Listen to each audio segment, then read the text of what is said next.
사도신경으로 우리의 신앙 고백 하시겠습니다. 전능하사 천지를 만드신 하나님 아버지를 내가 믿사오며 그 외아들 우리 주 예수 그리스도를 믿사오니 이는 성령으로 잉태하사 동정녀 마리아에게서 나시고 본디오 빌라도에게 고난을 받으사 십자가에 못 박혀 죽으시고 장사한 지 사흘 만에 죽은 자 가운데서 다시 살아나시며 하늘에 오르사 전능하신 하나님 우편에 앉아 계시다가 저리로서 산자와 죽은 자를 심판하러 오시리라. 성령을 믿사오며 거룩한 공회와 성도가 서로 교통하는 것과 죄를 사하여 주시는 것과 몸이 다시 사는 것과 영원히 사는 것을 믿사옵나이다. 아멘. 우리 함께 찬송가 370장 주 안에 있는 나에게 함께 찬양 드리겠습니다.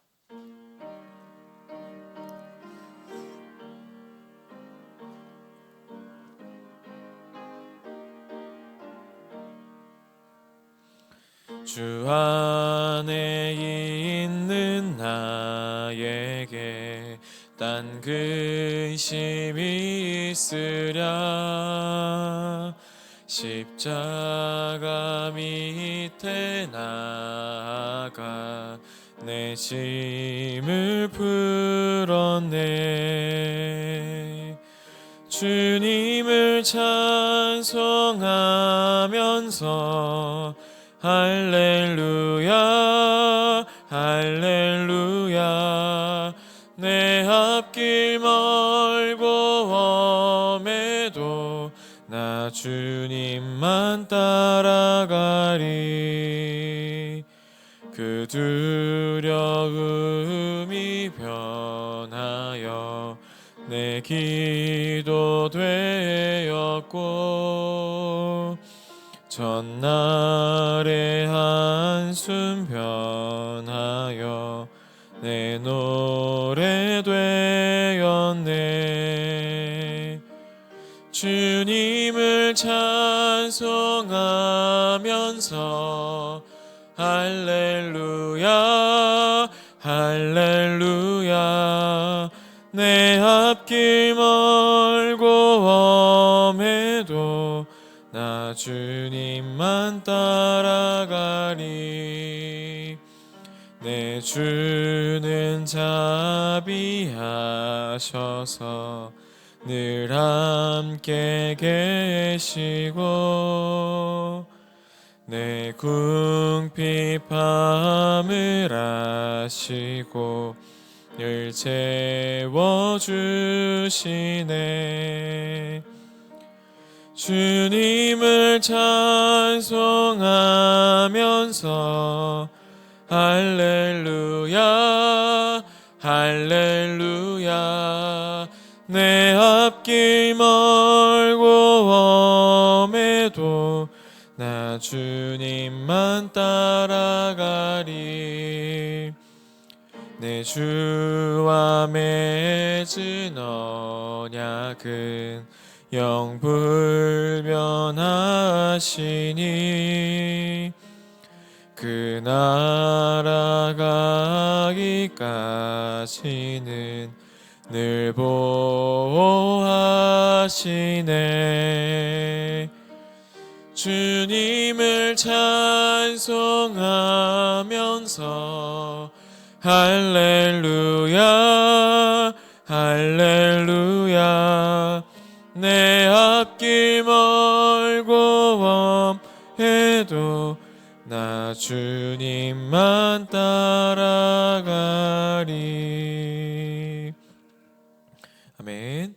오늘 우리가 함께 나눌 말씀은 욥기 36장 26절부터 37장 24절까지의 말씀입니다. 욥기 36장 26절부터 37장 24절까지의 말씀입니다. 제가 가진 성경으로는 구약 797면쯤에 있습니다. 함께 다 찾으신 줄 알고 한 절씩 교독하도록 하겠습니다. 하나님은 높으시니 우리가 그를 알 수 없고 그의 횟수를 헤아릴 수 없느니라. 그가 물방울을 가늘게 하시며 빗방울이 증발하여 안개가 되게 하시도다. 그것이 구름에서 내려 많은 사람에게 쏟아지느니라. 겹겹이 쌓인 구름과 그의 장막의 우레소리를 누가 능히 깨달으랴. 보라, 그가 번갯불을 자기의 사면에 펼치시며 바다 밑까지 비치시고 민을 심판하시며 음식을 풍성하게 주시느니라. 그가 번갯불을 손바닥 안에 넣으시고 그가 번갯불을 명령하사 관역을 치시도다. 그의 우레가 들려주니 가축들도 그 다가옴을 아느니라. 이로 말미암아 내 마음이 떨며 그 자리에서 흔들렸도다. 하나님의 음성 곧 그의 입에서 나오는 소리를 똑똑히 들으라. 그 소리를 천하에 펼치시며 번갯불을 땅 끝까지 이르게 하시고 그의 위엄 소리로 전등을 치시며 그 음성이 들릴 때에 번개를 멈추게 아니하시느니라. 하나님은 놀라운 음성을 내시며 우리가 헤아릴 수 없는 큰 일을 행하시느니라. 눈을 명하여 땅에 내리라 하시며 적은 비와 큰 비도 내리게 명하시느니라. 그가 모든 사람의 손에 표를 주시어 모든 사람이 그가 지으신 것을 알게 하려 하심이라. 그러나 짐승들은 땅 속에 들어가 그 초소에 머무느니라. 폭풍우는 그 밀실에서 나오고 추위는 북풍을 타고 오느니라. 하나님의 입김이 얼음을 얼게 하고 물의 너비를 줄어들게 하느니라. 또한 그는 구름에 습기를 실으시고 그의 번개로 구름을 흩어지게 하시느니라. 그는 감싸고 두시며 그들의 할 일을 조종하시느니라. 그는 땅의 꽝과 모든 자들에게 명령하시느니라. 혹은 징계를 위하여 혹은 땅을 위하여 혹은 긍휼을 위하여 그가 이런 일을 생기게 하시느니라. 가만히 서서 하나님의 오묘한 일을 깨달으라. 하나님이 이런 것들에게 명령하셔서 그 구름의 번개로 번쩍거리게 하시는 것을 그대가 아느냐? 그대는 겹겹이 쌓인 구름과 완전한 지식의 경이로움을 아느냐? 땅이 고요할 때에 남풍으로 말미암아 그대의 의복이 따뜻한 까닭을 그대가 아느냐? 그대는 그를 도와 구름장들을 두들겨 넓게 만들어 녹여 부어 만든 거울같이 단단하게 할 수 있겠느냐? 우리가 그에게 할 말을 그대는 우리에게 가르치라. 우리는 아둔하여 아뢰지 못하겠노라. 구할 수 있으랴. 삼켜지기를 바랄 자가 어디 있으랴. 그런즉 바람이 불어 하늘이 말끔하게 되었을 때 그 밝은 빛을 아무도 볼 수 없느니라. 북쪽에서는 황금 같은 빛이 나오고 하나님께는 두려운 위엄이 있느니라. 전능자를 우리가 찾을 수 없나니 그는 권능이 지극히 크사 정의나 무한한 공의를 굽히지 아니하심이니라. 그러므로 사람들은 그를 경외하고 그는 스스로 지혜롭다 하는 모든 자를 무시하느니라. 아멘. 이른 새벽에 주님 전에 올라오시면서 9분의 성도님께서 1000번째 예물을 드리셨습니다. 장례 광고입니다. 4-19역 고 김용남 권사님의 입간 위로 예배가 오늘 오후 2시에 청기와 장례식장 202호에서 있습니다. 네, 우리가 제국주의 그리고 맹신주의, 다원주의와 같이 어떤 말이든 어떤 주의가 붙으면 자기의 생각과 행동만이 옳다고 여기는 태도가 됩니다. 그것을 제외하고는 자기가 생각하는 그것을 제외하고는 다른 것들은 모두 틀렸다라고 생각하는 것이죠. 우리의 신앙도 예외가 아닙니다. 하나님 중심적인 것과 하나님 주의는 엄연히 다릅니다. 내가 하나님을 안다고 했던 그 엘리후의 자부심은 내가 생각하고 이해하는 것만 옳다 하는 그런 독단적인 확신으로 변했고, 이러한 독단은 다른 사람이 틀렸다는 부정으로 이어졌습니다. 우리가 오늘 앞서 살펴본 이 36장 1절부터 25절의 말씀에서는 하나님의 말씀에 따라 살면 남은 인생을 행복하고 기쁘게 살 수 있고, 반면에 하나님의 뜻을 모르면 징벌을 받아 죽게 될 것이라는 이 권선징악의 원리를 말하면서 욥을 향해 악을 멀리하고 선을 행하라는 조언을 하는 이 엘리후의 발언을 우리가 들을 수 있었습니다. 이렇게 권선징악의 원리를 들이밀면서 세상을 다스리시는 하나님에 대해 설명하던 엘리후는 이제 시야를 하늘로 돌리기 시작합니다. 그래서 이 주제를 바꾸면서 26절을 말씀을 통하여서 그는 첫 마디를 던집니다. 26절의 말씀입니다. 하나님은 높으시니 우리가 그를 알 수 없고 그의 횟수를 헤아릴 수 없느니라. 아멘.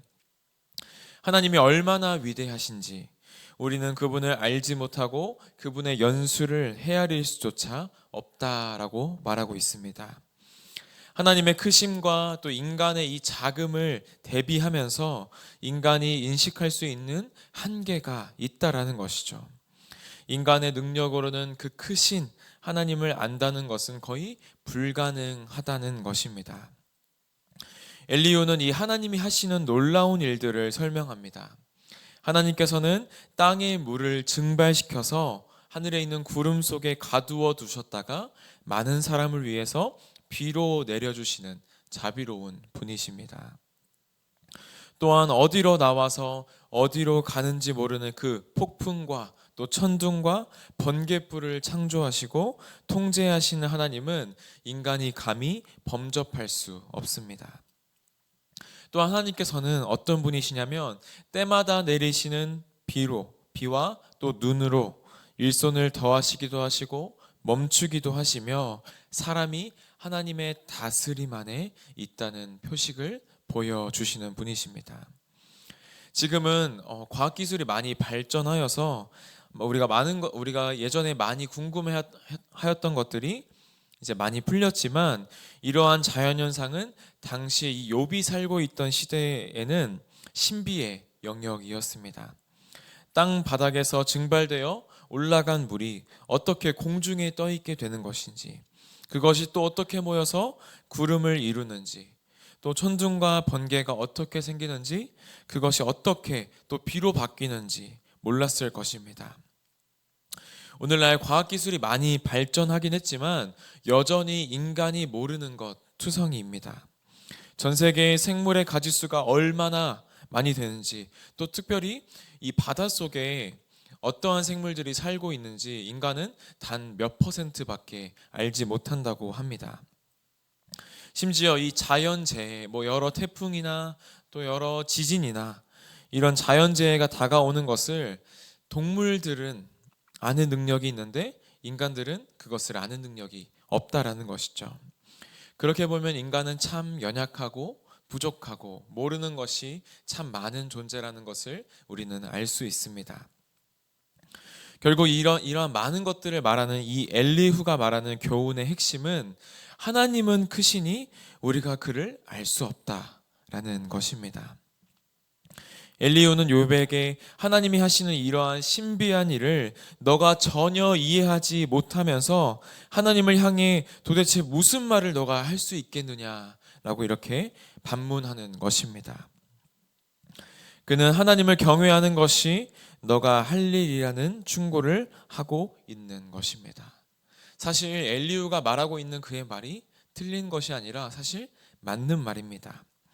엘리후처럼 성도는 이 세상의 만물을 잘 관찰하여서 그 안에 숨겨져 있는 하나님의 지혜와 놀라우심을 발견하고 깨닫는 자가 되어서 하나님을 경외하는 것이 성도가 해야 할 마땅한 일입니다.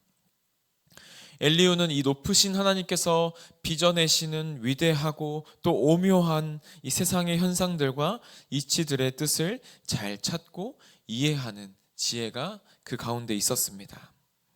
그러나 이 엘리후는 그러한 깊은 지혜와 이해력으로 욥의 상황은 왜 그래야만 했는지 이해해야 했습니다. 구름이 여기저기 다니며 비를 뿌리는 이유가 징계 때문인지 또 하나님의 긍휼 때문인지 또 혹은 단순히 땅을 위해서였는지 그 모든 가능성을 열어두고 살펴봤던 엘리후는 욥에게 나타난 이 이해할 수 없는 고통의 형상을 단순히 징계로만 간주합니다. 그것이 땅을 위한 것인지 긍휼을 위한 것인지에 이 가능성이 있는지 생각하지 못하고 그것을 판단하고 있는 것이죠. 우리가 그 어떤 현상이 일어났을 때 그 어떤 것이 맞는 것인지 그 답을 모른다면 적어도 그 가운데 하나로만 일방적으로 단정하는 어리석음은 우리가 피해야 하는 것입니다. 엘리후는 그 스스로도 말하지 않았습니까? 우리가 아까 26절의 말씀을 읽은 것처럼 하나님은 높으시니 우리는 그를 다 알 수 없다. 그러나 그는 알 수 없다. 사람이 능히 깨달을 수 없다라고 말해놓고선 마치 자기가 다 아는 것처럼 또 자기는 능히 다 깨달은 것처럼 일방적인 선언을 하면서 욥이 죄악으로 인해 하나님의 징계를 당하고 있는 악인이라고 정죄하면서 그 마음에 난도질을 하고 있는 것입니다. 사랑하는 성도 여러분, 때로 우리는 이 엘리후와 같은 모습을 보일 때가 있지 않습니까? 위안이던 친구 사이에 이 자신의 지혜로 이 고통을 해석하려는 이 욕망이 끼어들자 그들을 판단하는 자가 되어버렸고 그 관계조차 깨지고 말았습니다. 그뿐만 아니라 그의 확고한 신념이 하나님과의 결속마저 산산이 깨뜨려 버렸다는 것입니다. 이러한 모습을 통하여서 우리는 그러한 어떤 상황을 보면서 그 상황을 해석하는 자가 되는 것이 아니라 그 고통을 당하고 있는 자의 친구가 되어 주어야 한다는 것입니다. 우리는 고통을 겪는 자들에게 필요한 것이 그 고통의 의미를 해석하는 사람이 아니라 고통을 함께하고 또 아파하며 옆에 있어주는 사람이라는 것이죠. 우리가 먼저는 하나님 앞에 모든 것을 다 알 수 없는 부족한 존재임을 인정하고 그 부족한 지혜로 하나님과 같이 되어서 고통당하는 지체들의 고통의 의미를 해석하는 자들이 아니라 친구가 되어주며 함께 아파하며 울 수 있는 자들이 되기를 주님의 이름으로 소망합니다. 또한 우리가 기억해야 할 것은 비록 우리가 오묘한 그 창조 세계를 다 이해할 수 없고 파악할 수 없는 인간이라 할지라도 하나님께 언제든 질문하고 때로는 우리가 당하고 있는 이 억울함을 호소하며 또 우리가 당하고 있는 이 고통을 하나님 앞에 토로할 수 있다라는 것입니다. 물론 우리에게 때로는 무조건적으로 수긍하고 또 침묵이 필요할 때가 있습니다. 그러나 우리가 기억할 것은 하나님께서 우리를 자녀로 삼아 주셨다는 것입니다. 그 아들 예수 그리스도를 주시기까지 우리를 자녀 삼아 주셨습니다. 자녀의 특권은 무엇입니까? 자녀의 특권은 아버지께 언제든 나아가서 물어볼 수 있고 아플 땐 아프다고 또 억울한 일을 당할 때는 억울하다고 또 고통을 토로할 수 있는 것이 바로 자녀가 가진 특권입니다. 요나는 이 조국의 원수와도 같은 니느웨가 구원을 받자 화를 참지 못하고 차라리 저를 죽여주십시오. 저의 목숨을 가져가 주십시오. 라고 불평하였습니다. 또한 예레미야는 자신의 생일을 저주하며 자신을 태어나게 한 이 하나님을 불평하며 저주하였습니다. 그러나 하나님께서는 이 불평하고 원망하고 저주하는 이 요나와 예레미야를 심판하거나 멸망하지 않으셨다는 것입니다. 그 이유가 무엇입니까? 왜냐하면 그들은 하나님의 자녀이기 때문입니다. 물론 우리에게는 하나님을 그 경외하는 마음이 있어야 하지만 그 이해되지 않는 상황 속에서도 얼마든지 우리는 하나님께 질문할 수 있는 그 자녀됨의 특권이 있다라는 것입니다. 하나님은 자기 이름을 우리에게 알려주시고 그의 뜻을 알려주시는 인격적인 하나님이십니다. 그리할 때 인격적이신 하나님께서 우리가 그 다음 살펴볼 38장의 말씀에서 하나님께서 드디어 그 욥에게 응답하시는 것처럼 우리의 삶에도 분명히 응답하실 것이라는 것입니다. 하나님은 우리와 인격적인 관계를 맺으시기 위하여서 말씀을 통하여서 자신을 계시하시며 그분의 뜻을 알려주십니다. 사랑하는 성도 여러분, 온 천하 만물을 지으시고 또 보존하시며 또 섭리하시는 이 창조주 하나님께서 우리의 아버지 되심을 믿으시기를 바랍니다.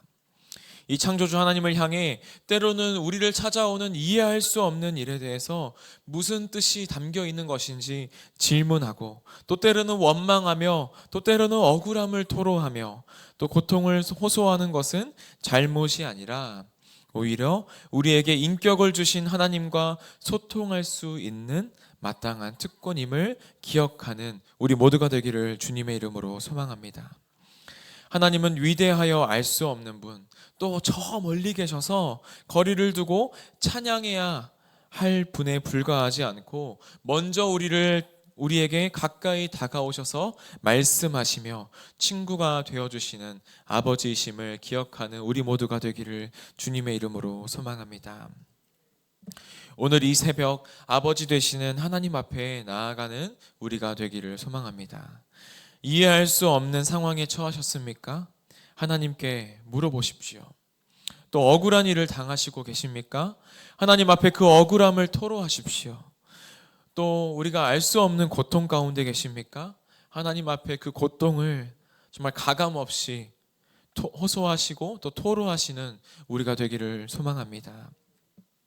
비록 지금 우리가 당하고 있는 상황과 고난과 여러 어려움이 우리를 괴롭게 할지라도 우리가 그때마다 그 모든 어려움과 고통과 그 어려움들을 하나님 앞에 가지고 나아간다면 그 자체로 하나님이 우리의 아버지 되시고 우리는 그의 자녀됨을 누리는 복된 시간이 될 줄 믿습니다. 오늘 이 새벽 우리 하나님 앞에 기도하며 나아갈 때 오늘도 하나님 앞에 한 걸음, 또 주님과 한 뼘 더 가까워져가는 우리를 발견할 수 있을 것입니다. 오늘 이 새벽 하나님 앞에 나아가는 귀한 시간을 우리가 하나님과 함께 하나님 앞에 드리는 우리 모두가 되기를 주님의 이름으로 소망합니다. 우리 함께 기도하도록 하겠습니다. 사랑과 은혜가 풍성하신 하나님 아버지, 오늘 이 새벽에도 주님이 주시는 하늘의 신령한 것을 먹고 마시는 귀한 시간을 허락하여 주심에 참으로 감사드립니다. 우리는 오늘도 하나님 앞에 연약하고 부족한 죄인에 불과합니다. 하나님 앞에 모든 것을 다 알 수 없는 부족한 존재임을 인정하고 부족한 지혜로 하나님과 같이 되려고 하는 그런 교만함을 모두 부숴 주시옵소서. 고통당하는 지체들의 그 고통의 의미를 해석하는 자들이 아니라 친구가 되어주며 함께 아파하며 울 수 있는 자들이 되기를 소망합니다. 낮은 자들의 또 그리고 죄인들의 친구가 되어주신 주님처럼 오늘 만나는 모든 이들의 친구가 되게 하여 주시고 모든 상황 속에서 주님의 얼굴을 구하며 하나님 앞에 한 걸음 또 주님과 한 뼘 더 가까워지는 오늘 하루 되게 하여 주시옵소서. 모든 것 감사드리며 예수 그리스도 이름으로 기도하옵나이다. 아멘. 하늘에 계신 우리 아버지여, 이름이 거룩히 여김을 받으시오며 나라의 마옵시며 뜻이 하늘에서 이룬 것 같이 땅에서도 이루어지이다. 오늘날 우리에게 일용할 양식을 주옵시고 우리가 우리에게 죄 지은 자를 사하여 준 것 같이 우리의 죄를 사하여 주옵시고 우리를 심에 들게 하지 마옵시고 다만 악에서 구하옵소서. 대개 나라와 권세와 영광이 아버지께 영원히 있사옵나이다. 아멘. 이 시간 함께 기도하기를 소망합니다. 먼저 공동의 기도 제목 함께 나누도록 하겠습니다. 헌신된 청지기로서 우리에게 필요한 능력과 또 지혜를 허락하여 주시고 작정한 그 섬김을 통하여서 온전히 하나님께 영광을 돌리게 하여 주시옵소서. 아버지, 또 우리에게 맡겨주신 많은 다음 세대 자녀들이 있습니다. 이 다음 세대 자녀들이 거룩한 믿음의 사람으로 자라나게 하여 주시옵소서. 아버지, 또 오늘 올해 등록한 많은 새가족 분들이 있는데 이 새가족 분들이 교회에 잘 적응하며 하나님 안에서 신앙생활의 기쁨을 허락하여 주시옵소서. 이 공동의 기도 제목과 또한 이 자리에 나오시면서 또 간절한 마음으로 가지고 나오신 개인의 기도 제목, 또한 말씀을 통해 깨달은 것들을 가지고 우리 함께 기도하신 후에 자유롭게 돌아가시면 되겠습니다.